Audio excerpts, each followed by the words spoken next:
గుడిలో రూపను రోహిణి కొట్టబోతుంటే రాజు చెయ్యి అడ్డు వేస్తాడు. ఇద్దరు ఫ్యామిలీ వాళ్ళు అక్కడే ఉంటారు. ఒకరి మీద చేయి వెత్తాలంటే వాళ్ళు చేసింది క్షమించరాని నేరం అయి ఉండాలి అని రాజు అంటూ ఉండగా, అసలు ఇది ఏం చేసిందో నీకు తెలిస్తే నువ్వే దీనికి చెంప పగలగొడతావు అని రోహిణి రాజుతో అంటూ రూపపై మళ్ళీ చేయి ఎత్తుతుంది. రాజు రోహిణి చెంప పగలగొడతాడు. రూప రాజును చూస్తూ చాలా షాక్ అవుతుంది.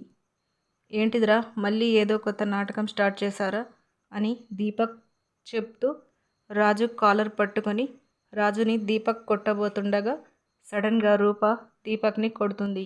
ఇక రాజు రూపను అలాగే చూస్తూ ఉంటాడు. రూప కూడా రాజుని అలాగే చూస్తుంది. అక్కడున్న వాళ్ళందరూ సైలెంట్గా ఉండిపోతారు. ఇలా మనకి చూపిస్తారు. ఇదండి ఇవాల్టి అప్డేట్స్. ఇలాంటి డైలీ అప్డేట్స్ కోసం మన ఛానల్ని సబ్స్క్రైబ్ చేసుకోండి. Thank you so much for watching.